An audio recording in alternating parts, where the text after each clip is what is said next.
Okay, my next topic will still be hands-on practice on electronics.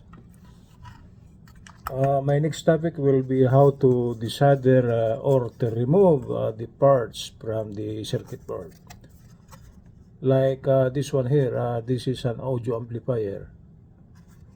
Okay, to remove the part, okay, we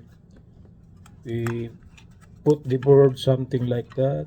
Okay, so the solder connections are actually at the bottom. And to remove a part from the circuit board, we need a soldering gun, okay, plus the current control, of course. Once this is heated, okay, we try to hit the terminal in which we want the part to be removed. So if this is heated now, if this is heated now, okay, we hit the terminal to be, okay, the terminal to be heated up, this one. Could you see it? I will show you this one. Try to hit this one, okay, and we got a solder sucker over here. This is the solder sucker, okay. This solder sucker is just like a plunger thing that when you push it, it will suck the solder inwards over here at the tip. So if the soldering gun is heated up already, try to melt the solder at the connection, okay? Once the solder is melted, simultaneously you shock it like that, okay? And if the solder is not completely removed, okay, you push again your solder sucker ready to suck, okay? Then try to melt again the remaining solder on the terminal. Once you see that the solder is molten, try to suck it again using your solder sucker. It's like this, okay? If the terminal is already free of solder, okay, the part is almost ready to be removed from the what they call this board. But if it is a resistor, you should clear two terminals. Okay, there should be two terminals. So once you are done with the first one, do with the second one, heat it up. Once the solder is molten, try to suck it up like that, okay? If it is not clear yet, if there are some residual solder that's remain on the connection, try to push again your solder sucker, okay?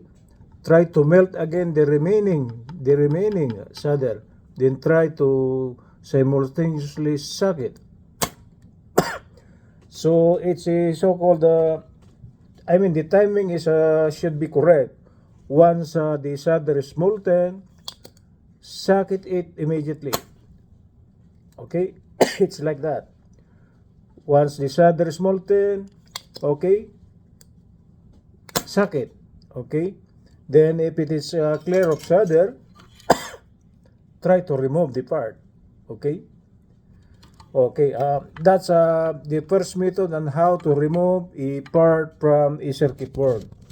The second one is actually by using a copper braid. This one. To use this one,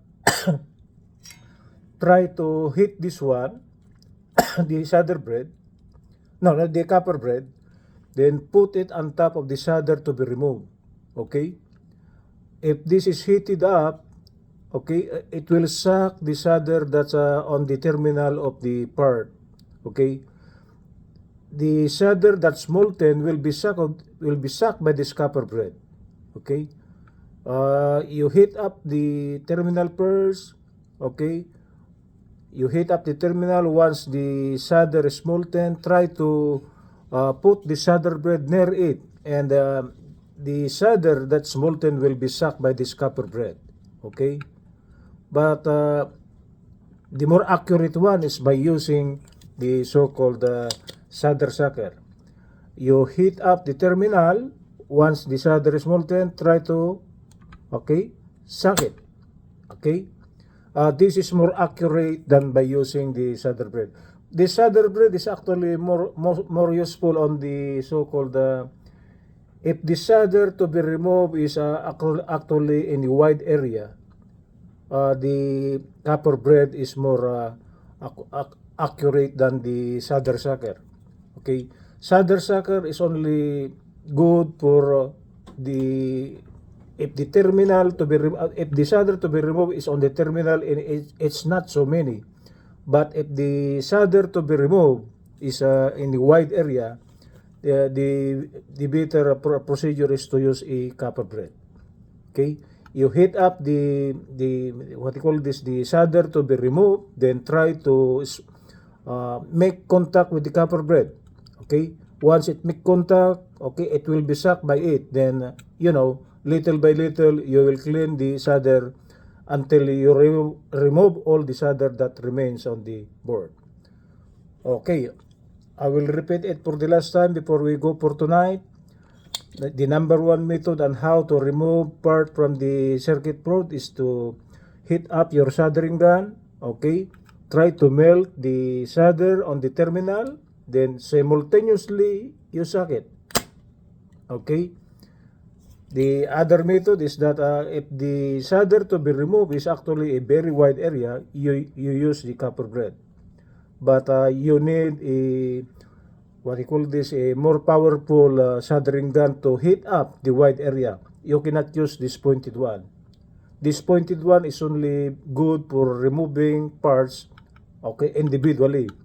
But for a wide area that will be removed with solder, you need a more powerful soldering gun to heat up the solder, then try to wipe this with the copper braid so the solder will be removed. Okay, good evening from Los Angeles.